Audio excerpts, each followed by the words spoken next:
What's going on, guys? Welcome back to Anatoly's channel. Anatoly here, and today we'll speak about deadlift. My favorite, my best exercise ever. I love deadlift, I'm obsessed with deadlift.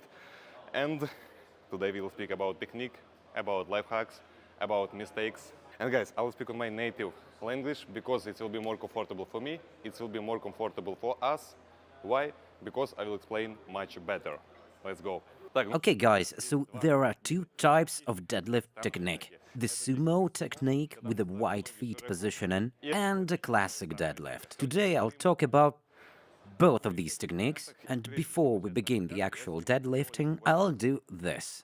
It's important to begin every deadlift exercise with this. Either we take our shoes off or use flat-based footwear. And by flat-based footwear, I mean wrestling shoes, sambo footwear, something like Converse or Vans, etc. So we use this footwear or do deadlifts with bare feet. I don't have these shoes, I haven't bought them.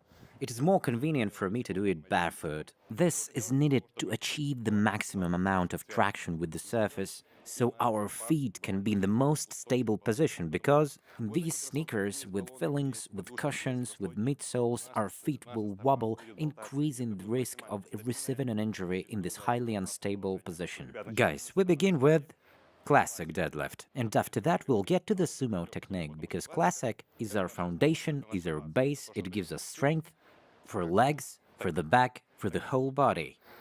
The first thing we do, we step closer to the bar, so that the distance between our legs and the bar is around 2 centimeters. It doesn't mean that our legs have to touch the bar, no. Leave a 2 centimeter gap with your feet positioned at a shoulder width. Your toes are pointed forward, or you can give them a slight 5 to 10 degree twist to the sides, like I do now. Just like that. Yep. Always like this, not too narrow and not too wide, so it won't give you any discomfort when you pull. We'll talk in a minute about this. What's next? We grab the barbell. We grab it in such a way so that our hands don't interfere with our legs, because if we grab it too narrow, our hands start to rub against our legs, which is a mistake that you should avoid. Grab it around 4 centimeters wider than your legs, right here and there, like that. The move begins with a slight squat. We squat. That's not a 90 degrees, a little bit more. We squat until we can look forward with our head and our back in one straight line. Let me show you an example. We squat. At this moment, you touch the barbell with your legs. You pull your back, your body is rigid, and the movement begins with our legs. Up and pull it all the way. Lower it down the same way, under your full control. It's very important. One more time. We tense our muscles. Just picture your body as a bow or a crossbow string getting drawn and ready to let loose. Pressing against the floor, your legs are touching the barbell. You tense your legs, you tense your back, and pull. One more time, starting with legs. Get intense, start with the legs and pull it all the way. At the top, we squeeze our shoulder blades, and that doesn't mean that we should bend all the way back. Bend slightly over 90 degrees, and that would be more than enough. Yeah, guys, I should remind you that in the negative phase, when we lower the barbell, we either let it drop, yeah, or lower it slowly with stable back, stable legs, because frequently, beginners injure themselves while lowering the barbell down. Okay, guys, let's move on to mistakes, common mistakes. Since the main rule of the deadlift is to hold your back straight, a lot of athletes tend to overthink it, so that they overdo it in the process. It looks like that: you grab the barbell and overbend your lower back. It is a bad way to do this. To be honest, it is even worse than if you bend your back in the other way. It's better you do it like this than you do it like this. This might be very dangerous, so never do this. Just keep your back straight. Sometimes, when your weights are heavy, your back might be bent a little bit down, like that. That's normal, but it shouldn't be like that, and definitely not like that. That's crucial. The next mistake is that people don't use their legs properly. An improportionally developed back is a common thing to see among people who don't exercise. When we put on our shoes or when we grab the bags, well, we never grab the bags in the store like this. We do it like this. We bend our back up. When we tie our shoelaces, legs are not involved. In the deadlift, in a professional deadlift, we work with our legs. Yep. Since all of the beginners have their legs less developed than their back, many forget to involve their legs in the exercise. How does it look? You get to the bar, up, you lift it with your back, everything seems fine. It is much easier with the lightweight, but that simply doesn't work with heavy weights. And just as I said, you start to pull with your legs working here, and only here you involve your back. One more time, here your legs do the job, and here your back does. Like this. That's all. Okay, the next type of a deadlift is a sumo deadlift technique. It is much different from the classic deadlift technique. But why exactly? Not only it looks completely different, its biomechanics works in the other way. Yep, there is the myth in the internet that sumo technique is much easier, that sumo is not a deadlift and it is something like a cheating. I wouldn't say that because some people pull more weight in sumo and some people pull more weight in classic because we are all different, we have different bodies. Someone has longer arms, someone has longer legs, someone has everything short, sadly, no matter how strange it may sound. So different techniques suits different people. To understand which techniques suits you exactly, you need to try them both. And that is why we talk about sumo now. The main feature of the sumo technique is to put your feet wider. How do we do this? The barbell usually has these notches. Like here, this barbell is not exactly for a deadlift. Here's another one. I can't tell you the exact distance between the weight plates and your legs and your feet, just simply because everyone has its own height, absolutely different height. I'll show you on myself so that you can adapt it for yourself. Here you can always see these angles between my knee and hip and calf muscles. You will clearly see all of this. So guys, just film yourself from a side. Because there is no universal distance, there is no universal technique that fits everyone. So this is my posture with my feet significantly wider than shoulder width. The distance between plates and my feet is around 3 centimeters. It may seem dangerous, looking like you can drop the weights on your feet, on your pinky toes. Not even once I've dropped any weights on my feet, so possibly today will be the first time. So watch this video till the end. So guys, what we do next, of course, we need to grab the barbell. In no means you bend your back like this. We squat using good old squat technique. Overall, the sumo deadlift utilizes the same range of motions that we had in a squat technique. You will see it now. Okay guys, so how do we pick up the barbell? In no case we do it like this, like picking up grocery bags. We do the squat, following the squat technique. How is it done? The same way that you squat, again, our feet and our knees are pointed in the same directions. Look at this, my foot is around 45 degrees to this barbell. Look closely, right here, we have this angle of 45 degrees. Look from the top here. 45, 90, 45.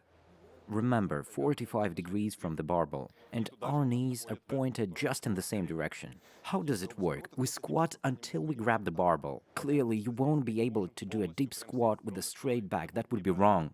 Yep, we have to bend a little bit forward as well. Yeah, just let me show you how it's done. We squat and meanwhile we bend our body forward so that you have the most comfortable angle. The angle that allows you to pull the maximum amount of weight. We squat and grab the barbell. You grab the barbell right on your shoulder width. Don't grab too narrow, because when you pull it like that in a sumo deadlift, especially if you lift heavy weights, you'll pinch your pecs. I mean that the weight is pulling you down and pulling you inwards, and we might receive a muscle cramp. In the worst case, you might get overextension or even a strain on your pecs. So grab the barbell strictly on the shoulder width and not wider. If your grip is wider, your amplitude will be too high. The optimal amplitude occurs at a shoulder width grip. You grab it, prepare your legs, and just like in a classic technique, you lift the barbell off with your legs. Leg work is important. You draw and you pull. Pull. There is one more thing that you need to focus on during the sumo deadlift, and I'm talking about hands. Your hands need to be 90 degrees to the floor during the exercise. If we show it from the side, look, we get down, right? If you lift in this position, you can see that the angle is not 90 degrees to the floor at all, right? Like this, it will be 90 degrees, and that means we do everything correctly. One more thing, guys. I feel right now that this floor, is not good for the sumo technique, because when I stand like that, you can see my feet, how they easily slide. In the worst case, it can be a complete leg split right here, and never get back to do any deadlifts. You definitely have to take into account the type of flooring your gym has. It is important for the flooring to be rather rough to maintain high traction. This surface is much better because here we see it's smooth and slippery. That might be very dangerous. You definitely have to consider this as well. To conclude the sumo deadlift, I would like to emphasize that there is no universal technique, no universal parameters or sizes, no strict numbers you have to follow.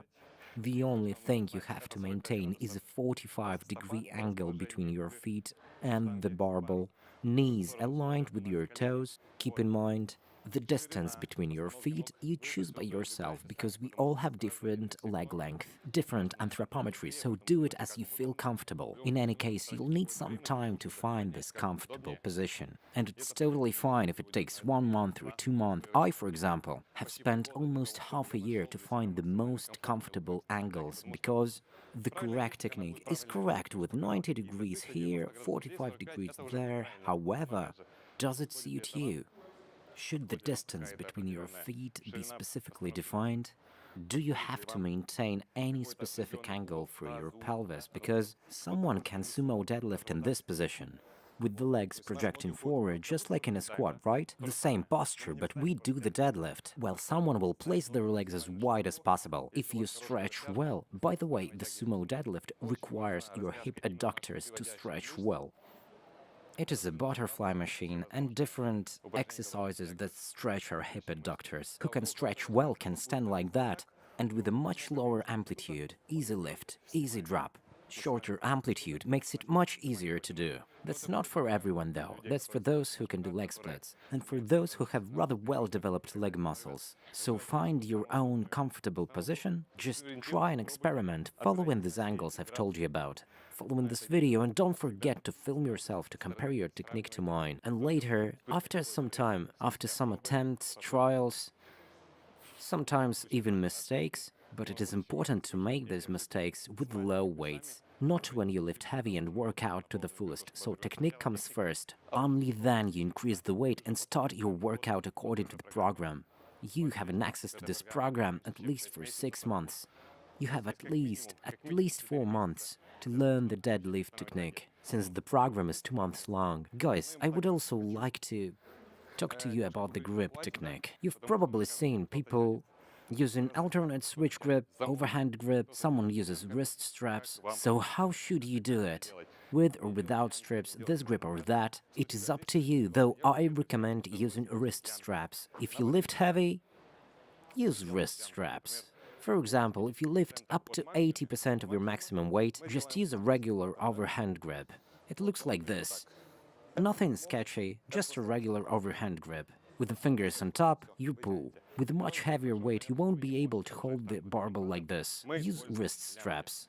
You can pull like that. That's fine as long as you want to compete. Because in these competitions, you are not allowed to use wrist straps. You can use alternate switch grip, which helps you to hold heavy weight, or the hook grip. I'll show you how the hook grip looks like. How to use it. Regular grip is like this, right? Your thumb on the top of your fingers looks strong, however, it is not as strong as you think. The hook grip works differently. You can use it on competitions, and it is kind of a cheating. Not everyone knows about it, but it is the most stable grip and the most painful for our thumb as well. Okay, so we grab the bar, your thumb goes first, and all of your other fingers cover your thumb. What do we have in the end? The more the weight on the barbell, imagine that I'm holding the barbell right now. The more pressure is applied to the thumb because these fingers are pressing against the thumb. So this grip is called the hook grip. You can use it for competitions, you can use it at your workouts, but when you lift heavy weights, you increase the risk of injuring your thumb and you increase the risk of injuring your nail. So it's better to do like I advise you to. Use wrist straps for lifting heavy weights, because in some cases wrist straps even increase the amplitude of your deadlift, like increasing the arm's length, making the lift easier. Anyway, if you work with lighter weights, it is better to use a regular double overhand grip, not only to increase your grip strength, but increase your forearm strength as well. So that is it for the deadlift. I'm not saying goodbye, I'm saying back to work. We're not chasing weights. Good technique comes first. As long as you understand that your technique is good, you start to add weights. Let's go.